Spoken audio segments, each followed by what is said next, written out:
Alright guys, today we'll be going over how you can find good talent for cheap. Now, this video format is going to be a bit different, so you're going to have to bear with me. It's not going to be edited at all. I'm just going to literally just recording my screen and doing a voiceover right now. So if I make any mistakes, bear with me. I don't usually do it like this. Usually I have it cut up. But, I've seen a lot of raw videos doing well on YouTube, so I thought I'd test the format out. Yeah, today we're going to be finding out how to find good talent for cheap. And this is kind of everything we'll be going over. Now, the way we kind of structure our team, we have executive staff, team leaders, and smart labor. Today, we're going to be focusing just on the smart labor. So I'll give you an example. In Amazon, for example, executive staff could be Jeff Bezos, team leaders can be warehouse managers, and smart laborers can be pickers and packers. In a video editing agency, executive staff can be content strategists and founders. Team leaders can be project managers, success managers, brand specialists, or even senior editors. Smart labor could be long form editors or even thumbnail creators, for example. And for us, how it works, we have me and part of the executive staff. We have team leaders, so we have Notion specialists, automation experts, and analytics experts. And then each one of these team leaders is managing their own team of automation builders, sheet builders, project managers, or even Notion builders, and that's a smart labor. So like I said, today we're going to be focusing on finding smart labor. This is by no means the only way to do this. It's not even the only way we actually do this, but we found quite a lot of success using this in the past month. We've been very big on hiring at the start of 2024, so I thought I'd share this with you guys, and hopefully it's useful to some of you. The key thing about this is that a lot of the smart labor can eventually move up to team leaders. Some of the team leaders that we have now were originally smart labor, and over time, as we were working with them, we promoted them to be in charge of team editors, for example. So yeah, keep that in mind. There are different ways to do this, but this is what's been working for us so far to find cheap, smart labor that we can use in an agency. So the first step to this is actually going to Fiverr.com. Now, Fiverr.com is just a platform that I'm used to. I've been using it for quite a while now. It doesn't really matter. You can use Upwork as well. I know, just basically a platform where they have freelancers. And if we do it right now live, we'll go over to Fiverr.com. And you want to look for that specific service you're looking for. So we're going to go for the example of video editors. And if we search video editors, it'll give us an example of a ton of different video editors in the space. Now we move on to the next step, which is actually researching different options. To do this, you can use this table as a template. And honestly, you can just make these yourself. It's just a table with a couple columns and a couple rows. But the main thing we're looking at here, we want to put the link to the actual page, the costs, so how much they charge, positive things about them and negative things about them. And as you contact more and more people, you'll be able to fill this in more with more aspects of some of the good stuff they're doing, some of the bad stuff they're doing, and even some extra notes. So the script that we've been using quite well to get some good responses and find some really good candidates is this one right here. So the first message is introduction. So I'll say, hey, name, your places with name, quite obviously. How's it going? I run and then give a quick description of a company. So we put, for example, I run an automation agency. I'm looking to bring on a full-time. And then here, if you're looking for video editors, you can put video editor. If you're looking for automation stuff, you can put automation stuff. So we're testing a couple of freelancers first, and I wanted to reach out and then give them a compliment on the work. For example, I really like your work, something like that. Then here you want to give an example of what you're looking for. So for example, I'm looking for a video editor to edit our videos. Is this something you could do? Now guys, the reason this is so powerful is because a lot of freelancers on these websites aren't taking it too seriously. So giving them an opportunity to let them know what's going on, let them know this is basically a trial for them to get a better opportunity within your company is more likely to motivate them to do better work and really, really show you their true potential. Once he's kind of answered this initial message and seen if there's something you can do, make sure to take your notes in the table section and send them a second message, kind of digging deeper. Now, this is basically where you're explaining that this is a test order, and if it goes well, you'll be bringing them onto your team to help you with whatever it is you're looking for. Once again, confirm this is something you'd be interested in order to avoid wasting your time and your money, and make sure they have the capacity to actually take on more work. Because to be honest, a lot of these freelancers are quite busy. They have over like 200 different jobs, 10 jobs in queue, so they might not even have the capacity to take on your work. So make sure you're double checking that with everyone you contact. Once you've done these two messages, repeat all of these steps, say you'll get back to them and add everyone to your table. You should have at least 10 people that you can pick from, and that'll be the next step, comparing and choosing the top 5. Now we've got a list of around 10 people. It's time to compare the positives, the negatives, even the cost of each one, and then choose the top 5 people that you would be interested in working for. The key things you're looking for here is past experience and specifically what you're looking for, great communication. So obviously this kind of script also gives you a chance to test the communication skills, how fast they are responding, and how much they actually understand what you're saying. The quality of the work, you can see this through the examples of past work. Time for delivery, this is quite important, especially if you're looking for an editor, for example. You don't want to find someone that takes 15 days to see something.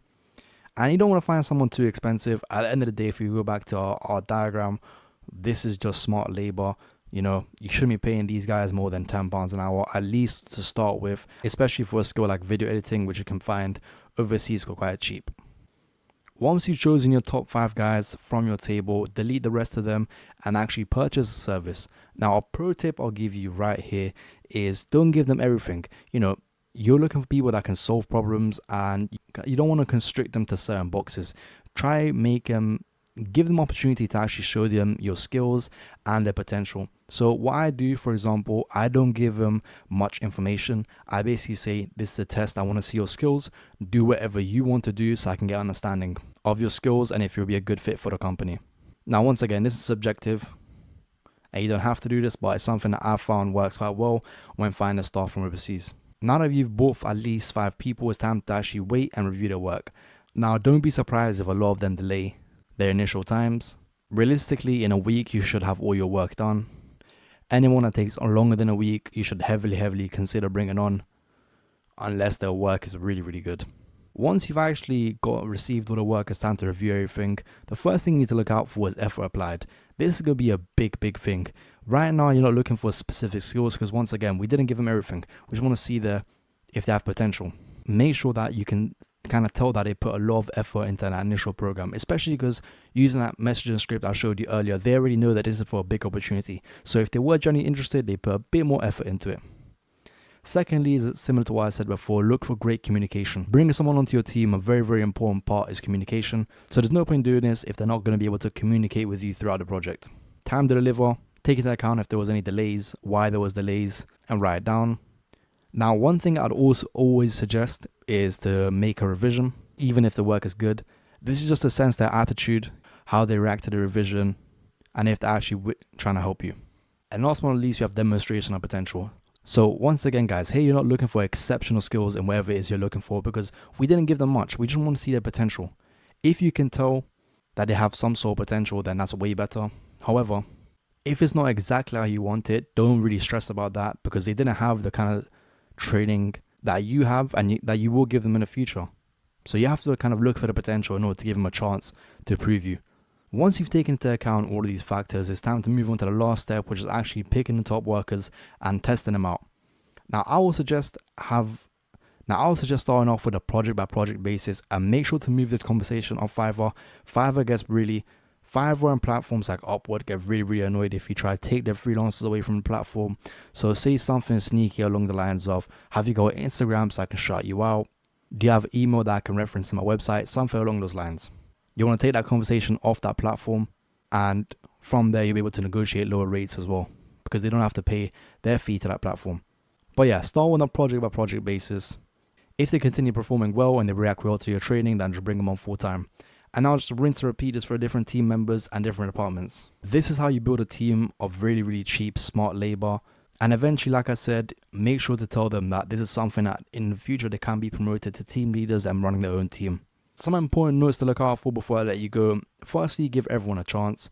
There are some people that don't have many jobs, but you can kind of tell that their skill is good. I'd recommend give everyone a chance. My main video editor right now, when I first reached out to him, he didn't have any reviews or anything like that. But I can just tell his work was quite good. And he ended up being the best out of all the candidates we chose. Secondly is look out for key character traits. Are they being argumentative? Are they being supportive? Do they have good communication? You need to look out for the key character traits that you have in your agency and make sure that they kind of fit within that trait. Because if not, it's just going to lead to more and more problems down the line, especially as you start working well with them. So it's better to avoid that. If you see any red flags, drop them immediately. Secondly is to actually train your smart leader once you brought them on. Show them everything on your systems, let them in on any kind of secret tactics that you have, and also give them constant feedback on the work they're doing. If you keep on doing this over time, you'll have such a great crew working under you, getting so many tasks done. One of the last things I'm going to mention is to make sure they have great ways to communicate with you when you bring them on board. We use Slack for all communication. We have channels for each kind of smart labor where they can contact their team leaders or even executive staff if they need. You need to make sure that feedback is always there, and they also have a way to communicate with you if anything's going on. The only thing I'll say is don't get discouraged. There are good people on these platforms. You just have to look very, very hard to actually find them. But once you do, they'll be a great addition to your team. And it's like I said, a whole episode of videos finding good talent for cheap. Doing this process will allow you to do that. Once you've actually found some good talent and onboarded some smart labor, it's time to actually integrate some sort of automation within your agency to streamline the different processes for your labor. So it makes your life easier and makes their life easier. Check out the rest of the videos on our YouTube channel. We have a ton of different automation tutorials showing you exactly how to do that. If you wanted more insight, you can also check out an agency's guide to automation using the second link in the description. This is essentially a 100% free automation tool with over 200 different automation examples of things that you can automate in your agency. Over there, we have an automation checklist and savings calculator. We even have a tool that gives you 5 completely custom automations based on your specific needs, as well as a step-by-step guide to actually solve them. There's a lot going on in that tool, so if you want access, check out the second link in the description. It's completely free, so make sure to make the most of it. Like I said at the start, this is not the only way to do this. There is a ton of different ways that even we use, but it's something that in the past month has been working quite well for us, so I thought I'd share with you guys. Also, please do give me your feedback on this kind of raw format if you prefer than edited videos. At the moment, I'm thinking of doing 1 of these a week and progressively making these longer and longer, and then 2 of the edited videos a week.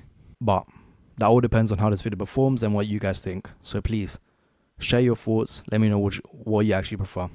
If you haven't already, make sure to like the video and subscribe to support the channel. This month we've grown quite a lot, and we're nearly hit that 100 subscriber mark.